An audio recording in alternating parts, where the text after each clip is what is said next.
Hi, in the previous session, we discussed about how to create ASP.NET Core MVC Web API using .NET Core 3.1. How do we provide the Open API documentation about our Web API using Swagger framework, and ultimately, how do we publish this Web API to Azure App Service API apps. In this session, we are going to see how do we productize this Web API using Azure API Management. And in this session, the other things that we will be talking about API management, we'll be talking about how do we create and establish the API gateways, how do we create the Azure API Management instance, how do we configure the authentication for APIs, and ultimately defining the policies for APIs. So let's start with the session. For this, we'll be utilizing the same web API that we saw in the previous session, and we'll have a quick recap of what all things we did in that. Just the focus is going to be more on the API, how the deployment of that API that we did on the Azure portal, and the specification of that API. So let's go to the browser. Here I have my API already deployed. This is the URL where the API was deployed. I click on this URL. That gives me the Swagger UI for my API, representing all the operations that my API provides me, along with the schemas that the API is utilizing. Here we have a link just below the title of this API for the swagger.json document. We'll click this URL and we'll get to see the complete JSON documentation that represents Open API specification of our Web API weather forecast. I select all this JSON documentation by using Control A combination on the keyboard. Right click, copy, open the notepad, get a new tab over here, paste the content, and get it saved as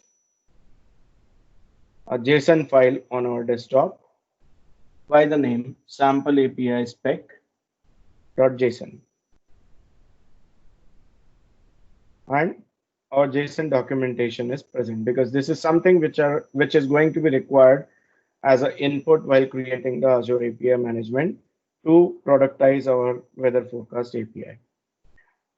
Let's go back to Google Chrome once again, where I close this tab. Even the Swagger UI tab also I get closed. And back on the Azure portal, I'll start with creating a new resource. What I'm looking for is Azure API management. You can find that in the category integration. The second option is API management. Alternatively, you can use the search box also to create the instance of API management. We'll select this API management. The name for this API management deployment needs to be given.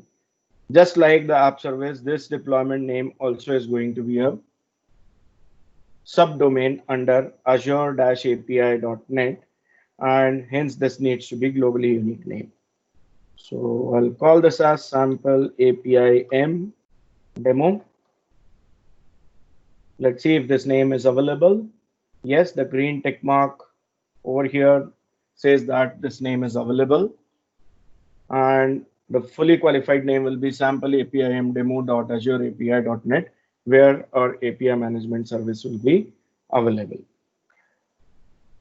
The subscription I'll select as Visual Studio Enterprise.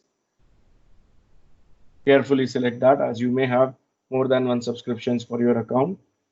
Then we need to select the resource group. We'll select demo RG that we created in the previous session. Location I'll keep as Southeast Asia. And I need to give the organization name because we are saying that we are looking to productize our APIs, and for that we need to have some product owner organization name. So I'll call this as Tech Infosystems, with which I work with. Administrator email, it has automatically taken up, and then I need to give the pricing tier, which decides how much I'm going to pay for this Azure API management instance. By default, it takes developer no SLA. Then we have basic, standard, premium, and consumption. So the feature set that differ over here basically include the kind of configuration that you are going to get and the support that you are going to get from the Azure Cloud team from Microsoft. If you want to see in detail what exactly the differences are, and also you want to see what is consumption plan, let's click on all available pricing here. View full pricing details basically. Here it shows the graphical representation of those options. And here you can see the comparison between what all things are going to be different. So here under development, I can see the AAD integration is allowed. Virtual network support is there. Single region only is allowed. Multi-region communication will not be there. Scaling is not allowed over here. By this, I mean auto scaling is not allowed, though the manual scaling is still possible. The cache which is provided over here is just 10 MB, and then 500 max request per second is what is supported over here by default. And then there is the price. Now, a lot of lower scale features I can see here, but that is perfectly okay because we might be just developing the application where the load on our APIM instance will not be that much. So that is pretty much okay, and this can be scaled up later on manually to use any of the higher tiers like basic, standard, or premium. Now with basic, I can see 99.9% SLA is there. That means the support from Microsoft is there, but I don't have AAD integration here for security. I don't have the support for joining to or communicating with the virtual networks. Region, again, single region supported. Scaling is possible over here up to max of 2 scale units. Cache has improvised over here to 50 MB now, and that is also per unit. And then ultimately we have the request per second also just doubled up over here. But then the cost is also going on the higher side. When I go to standard, again, I can see AAD integration now gets resumed here along with 99.9% SLA because these are all production ready tiers. The SLA definitely is going to be there up to 99.99%. Virtual network support is still not there. Region wise, single region only. Scale units moves up to 4. Cache moves up to 1 GB, which is very big. And then request per second also is 2.5 times of the basic tier. Premium is all on the higher side, providing most of the support with 99.99% SLA, better than what we had in basic and standard. 0.9% improvement is there basically. And then we have AAD integration available here, virtual network support here, multiple regions supported here, and the scaling is unlimited here. Cache also moves up 5 times than standard tier to 5 GB per unit, and request per second also is increased by 1500 requests per seconds per unit to 4000. And then the consumption plan comes in, wherein you have minimalistic support with the type of services it is providing. Auto scaling is provided here. AAD integration not there, virtual network integration not there. Region-wise, single region only supported. Cache, it doesn't provide on its own. You have to set up some external caching module for this.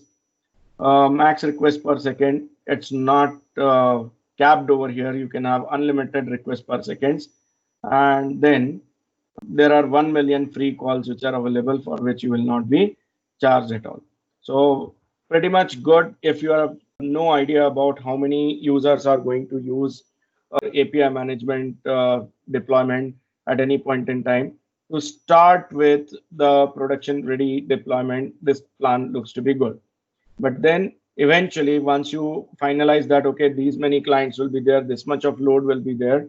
In that case, you have to move into basic, standard, or premium tier. So for now, I'll just select developer tier and click on select. One more difference I forgot to add over here for consumption plan compared to these 4 plans is here you don't have any developer website or web portal available for your consumers working with your web API. that developer web portal for the web APIs will be available for the APIM for the other 4 tiers, but not for consumption. So let's say select for developer and click on create. Optionally, you could have enabled an application insights over here for logging, cloud scale logging basically.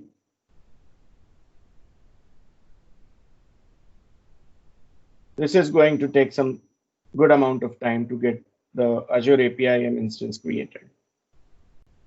Around 10 to 15 minutes it takes. So the deployment for our API management has been completed successfully. We'll click on the service updated successfully message here, and we'll be landing on the API management instance portal. And as we can see, the status is still displayed as activating. We still need to wait for some more time. Okay, we can see the service is now deployed and activated completely. The status says online. And here I can see the URLs for gateway and the developer portal, where the gateway URL is the URL where your request from the consumer, the end consumer will be coming in. We can say the endpoint for our API, as the Azure APIM is going to act as a proxy for your services for the end clients. And the developer portal is the special portal that comes in for the end users to be able to have a look at what this API has got, try some hands-on on the API before integrating that API with their own solution. So complete Play Store like experience that you get over here along with the developer portal. This can be customized as well. If you don't do that, there is a default template which will be automatically used. And we will look at that portal shortly. Before that, we need to get the API itself linked over here that needs to be productized via the APIM. Right now, the APIM has created the endpoint in the form of the API gateway URL, but there is no API which has been mapped yet. Though there is some sample API which would be directly available, but practically that's not the API we are looking for. We are looking for our weather forecast API that we deployed in our last session to Azure API app. And for that, I need to go to this section of the configuration of this API management, wherein I have the category called as APIs, under which I have another option that is titled as APIs. Let's click on that. And here we can see the sample API which has been created by default for us. To avoid any confusion, we can just get it deleted so that the API management instance currently will have only the custom weather forecast API that we have deployed, and that's purely ours. So here we click on add API. The resultant page on the right hand side is like this, where we have some options like blank API if we want the API definition to be created right from the scratch by hand, we want to type it. Open API can be used if you are looking to import the Open API specification. WADL is another XML based representation for your web API. WSDL is for the old SOAP based web services that also can be exposed via the APIM tool as a productized web API to your end clients. Then we can have Azure Logic Apps also hosted somewhere and then represented as the APIs via APIM. And similarly, we have function apps also supported over here, whose REST URLs can be mapped to the APIM for productization and can be exposed via APIM. And then we have the app service option, where if the API app has been already deployed behind scenes, it will automatically be reading the documentation. We don't need that Swagger document in that case, but as of now, there are some issues going on with this where the API management tool is not able to read the Open API specification automatically from the app service. So for that reason, we'll be going for Open API over here. And then it is asking for the Open API specification, where we can specify the complete URL of where that Open API specification document is present. So like https:// something.azurewebsites.net /swagger/v1/swagger.json can be passed here, or else we can select the file as well. So for that, I'll just go to the another browser tab where I'll browse portal.azure.com once again, just to retrieve the actual URL where my web API weather forecast has been published. And here I go to app services, where I can see sample APIs deployed. I click on that, and here I get to see the URL for it. Copy this URL from here and paste it in Open API specification box.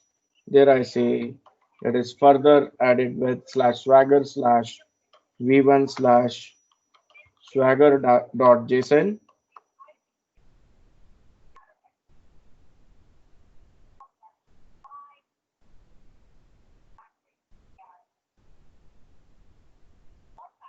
Seems to be some communication issue. That's why usually what I do is I go for selecting a file over here.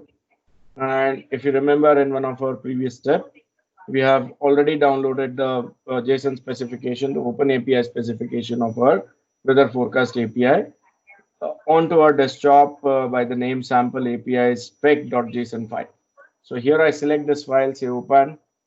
No connectivity issues would be there in this case. By default, it shows me the display name, the name that will be exposed to my clients. So it by default takes it as sample APIs. If I want, I can remove this hyphen also. Otherwise, this is the name that will be given to my API as a virtual name. And then I just click on create.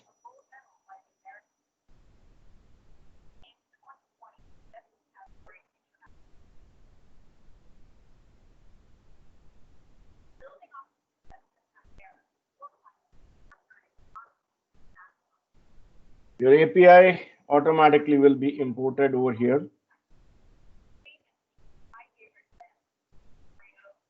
So you have sample APIs. You have by default the operation get. That's the only operation our API had.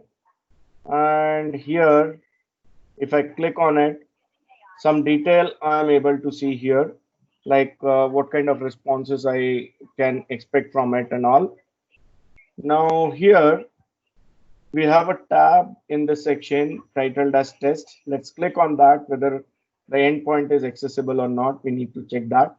So click on test. You are on the test page now. This is the kind of HTTP request which will be submitted behind scenes. I just need to click on send to check all okay. If I get the response properly, I don't have any problem. But in this case, right now it is saying 500 internal server error. So most likely this is some endpoint communication issue where I'm not able to communicate with this web API. So for that, we need to go to the settings tab. So click on settings. Here you need to give the web service URL. That is the actual web service URL where that API is present, and you have to configure your endpoint accordingly. So here once again, I'll just right click and paste where the original API's URL is already present. And here I need to give URL scheme as both, so that the communication on HTTP and HTTPS both will happen. If you want, you can restrict it to only HTTPS based communication. And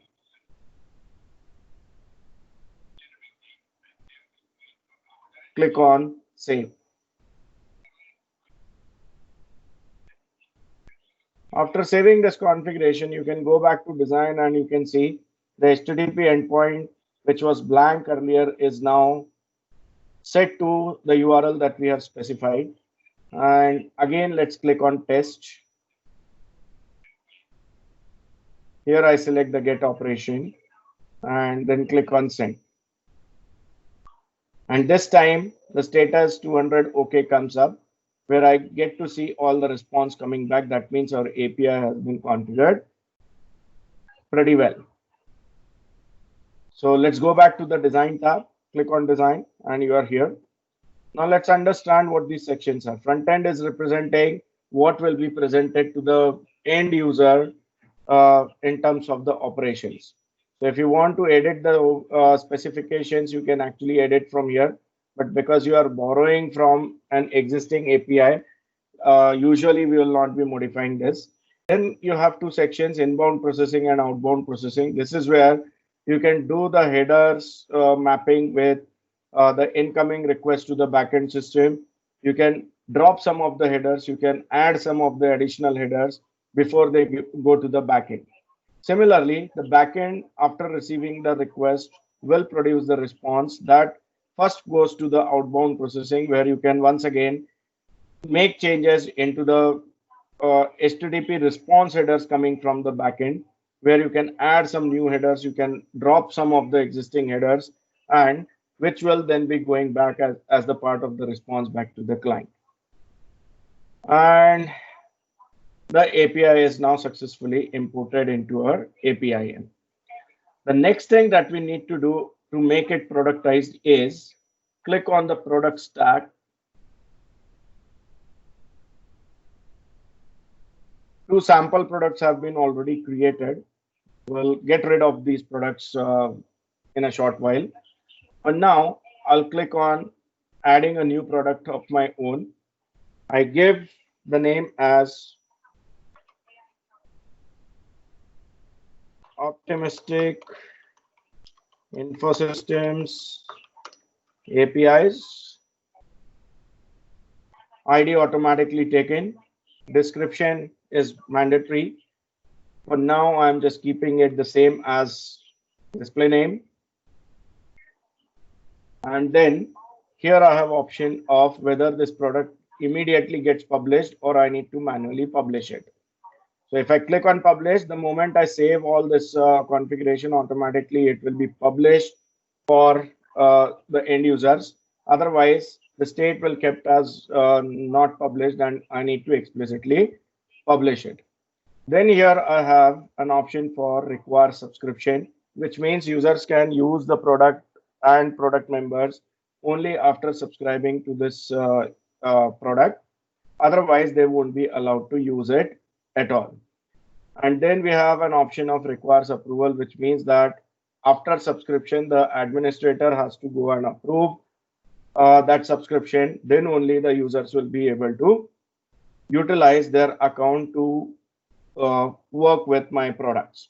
So that's a good thing.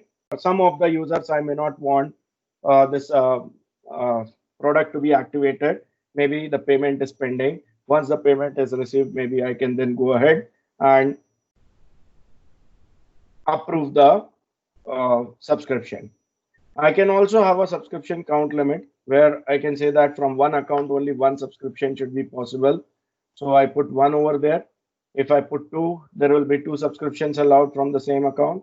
And then optionally, I can put my legal terms as well, because some monetization is involved. Definitely, this is going to be important.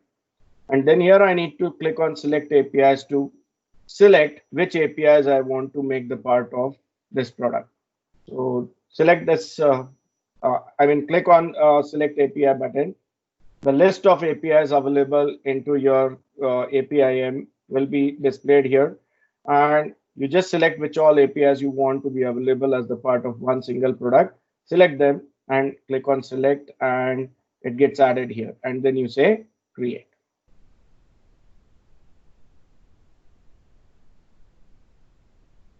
Now here, by default, the access control is with only administrators.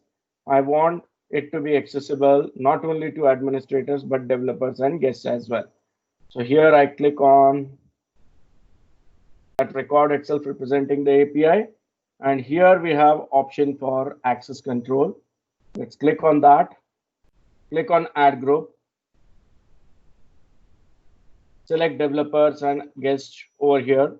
If you want only developers to be able to access it, developers only is required. If guest is also required, you can actually set guests, either or. Administrators cannot be changed because administrators will by default have the access always to that product. So I select that, and then I close this blade, and back over here, I just click on refresh to see that the access is granted to developers and guests as well.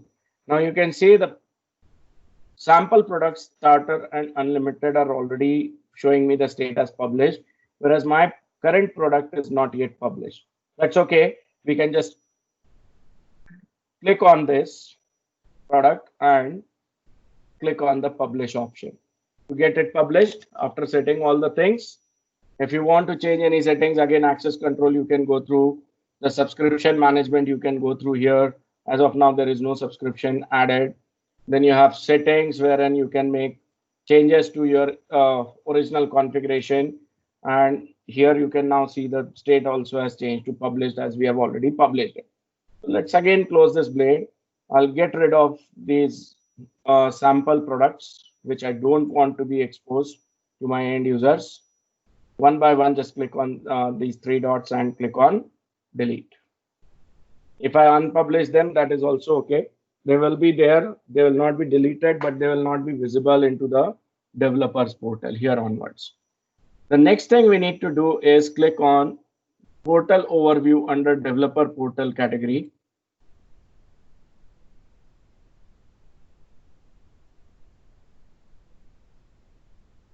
Two things you have to do over here.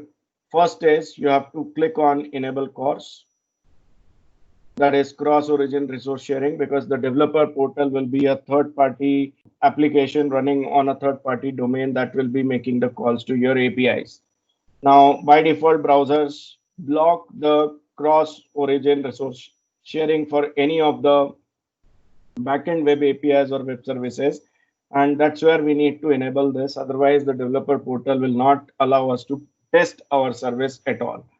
So say enable CORS for APIs. This can be changed later on as well. Say yes, and then click on publish. Once that CORS enabling is succeeded, you get this message here. You click on publish and click on yes.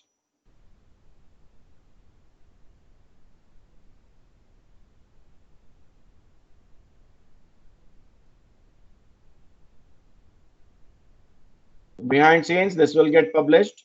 You can click on developer portal right from here, or you can go back to overview and click on developer portal from here as well. So if I click on the developer portal here,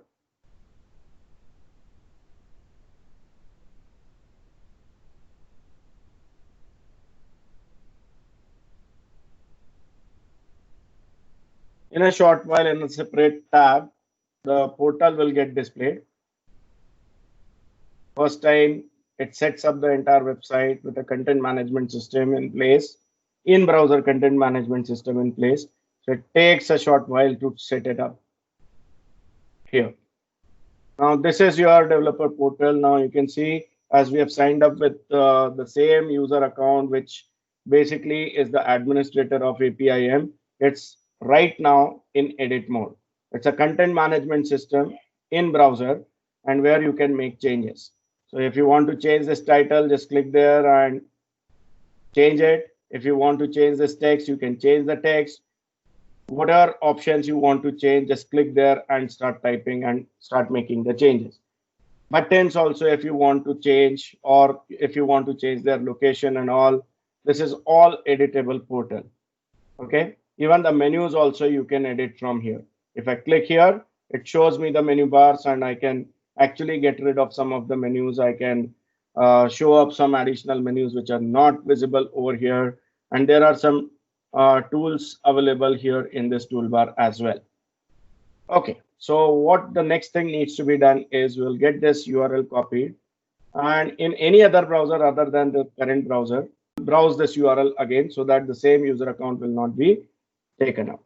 So I open Firefox.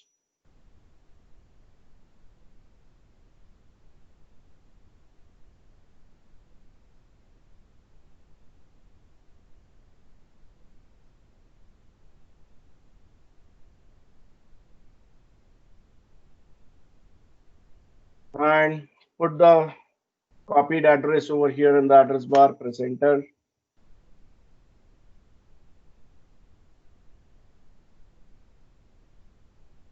It says the resource not found. That means the developer portal is not yet completely published.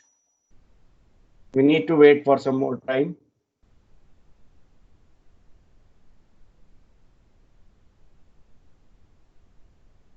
It's still getting ready.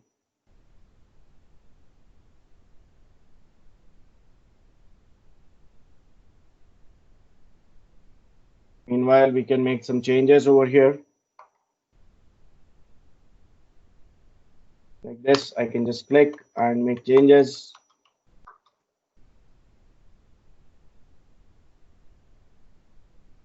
Say my SLA is not 99.95, it's 99.99. I make changes. I have 10 million active users. I have 50 million API calls daily. The actual stuff I'll put over there, and whichever APIs I have here. Let's say our API is titled as Weather Forecast API. So I change the title here.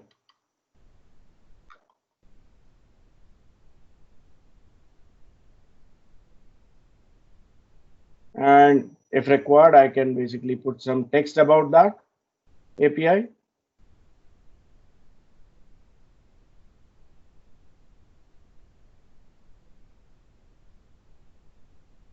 And if required, I can change this hyperlink as well. We have this set hyperlink option as well. This is going to be automatically saved. Just close the tab, and here I click on developer portal once again to see all the changes have been saved or not. Yes, it has. And I go back to portal overview, and once again I say publish. If it has not yet published, I'll just reinitiate that. It says it is scheduled, so it definitely takes some time. And meanwhile, we can go to the Firefox browser and refresh.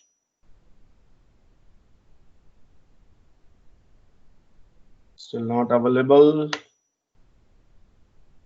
Let's refresh again to see if it is ready. Yes, it is. Now I can see the portal as an end user. And first of all, as an end user, I want to subscribe to this portal. I click on sign up. I put my email. Let's say it is Saket at optimisticinfo.com. Some password I give. I'm creating a new account. So I give some password, confirm password. First name Saket, last name Karnik, and then the CAPTCHA over here. So KRYWQLV. Hope this is correct. Click on sign up.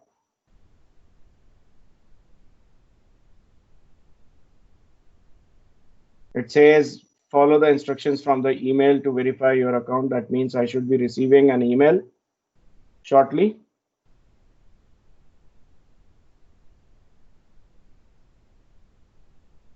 I'll just go to my Microsoft Outlook.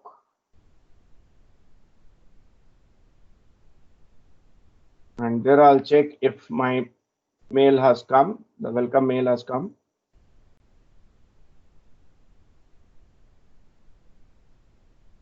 Yes, there it is. So here comes the mail. And here I have the thank you message. And then to get my account activated, I have to click on the following link. I just select this link. As I want to get it opened in Firefox, not in my default browser, I select the link and paste here in the address bar and press enter. After doing that, I should be having my account verified, and I can check that by trying out doing the login. I put my user ID, that is saket@optimisticinfo.com, and my password. Click on sign in. I don't want to save my password. I am in. Sign out button also has come. That means I am logged in. I want to see what all products I have. I can see there is a product named as Optimistic Infosystems APIs. I click on that.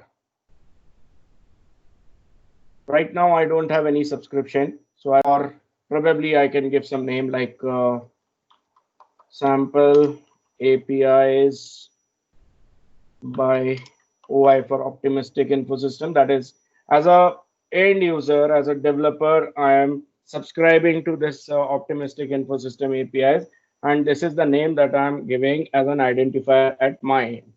So I just give the name and click on subscribe. Now that approval will be needed. Here I've been provided with some keys also, which will be required in order to make the calls to this API or any API that belongs to this product. But before that, I'll not be able to use these APIs at all. Okay, now here if I click on products again, I click on this. Here I have the sample APIs by OI subscription already. Status says submitted. It's not yet activated. That means I cannot test it out as yet. So for that reason, I go back to my Google Chrome browser. Here I go and select products under APIs category. I select my product Optimistic Infosystems API. I click on subscriptions. Here I can see that new subscription that has been requested. I select this subscription. Right now I am in the state also all the subscriptions getting displayed. I want only the subscriptions which are pending for approval to be displayed. I click on this and it just filters it out. Now somehow I need to get this approved. Here we have this 3 dots button. Just click on this 3 dots and say activate subscription. So this is where you say you are approving the subscription requested. Now the state changes to active. And here, if I go to Firefox and say refresh here, the status should be displayed as active here as well. And then I click on sample APIs here. The API definition gets displayed. All the details like Swagger was displaying get displayed here under controlled manner. And I can try this out by clicking on try it. It shows me the default headers because I'm right now trying to test this web API from within the developer portal itself. Automatically, it takes me the security key granted to my subscription. If I'm writing the client application, say some jQuery based or React or Redux or Angular based application, throwing some AJAX calls to my web APIs. In that case, my request needs to carry this request header by this name and along with the valid key. Where to see the keys, you know that, right? Under products. I'll show you that again. And here I click on send so that the request can be generated. And the response automatically comes back because all the communication has been set up properly, right? And see the request where it is actually going. It's not going to our original API. It's going to sample API mdemo.azure API.net API weather forecast, right? This is not the endpoint where our actual API has been hosted. This is the virtual URL provided by the API gateway where the request is going. and behind scenes it is communicating with the original API and providing the response. So this automatically is encapsulating my original APIs, providing me some security. And later on, if required, this API then can be integrated with the client. So for that, one more thing you see here, the API definition now is available for the client uh, with four different operations or four different options, I would say. WADL, XML-based specification, Open API based on JSON, or Open API based on JSON version 3, then Open API 3 version based on YAML language. So depending on what kind of client application you're writing, in which technology, on which platform you're writing, you can select any of the API definition and it will show you the definition that way. So basically it downloads that particular file and that can be integrated within your client application straight away. You import the API to generate the proxies and get the communication done with the server application. So just get this test UI closed. I'll go to products, click on the product of Optimistic Infosystems APIs. And in fact, if I'm looking for the keys and all, I need to go to profile, wherein it shows me the primary and secondary key. So if one key fails to work, the secondary key is there. These are two different endpoints actually to work with. And to see the key, you can just click on show and get it. If you feel your key has been compromised, as the end user yourself, you can regenerate that by clicking on regenerate this key. So the server will be automatically updated with the new key, and your new key will then be servicing your client account. At any point in time, if I want to change the subscription name, I can change, and I can cancel my subscription at any point in time. I can manage my user account at any point in time. I can change the name, I can change the password, I can close the account also. And the reports tab shows me the reports for various times, like last hour, today, last 7 days, last 30 days, last 90 days, how many requests were there, how many of them were successful, how many of them failed, how much data got transferred, what were the response times, where the request came in, right? In all chart style, basically, it is getting displayed here. It shows the request came from India. That was just one request. The data transfer happened for 894 bytes. API response time on an average was 4 seconds. Products, which product was used? It was Optimistic Infosystems APIs. Successful calls were 1, total calls were 1. So 100% success rate. How many subscriptions are there? Which subscriptions are there? And their information like successful calls, block calls, failed calls, other calls, total calls, average response times, bandwidth used, which APIs ultimately were used, and which operation finally was used. All details are displayed over here, right? And this is specific to that user who is currently logged in.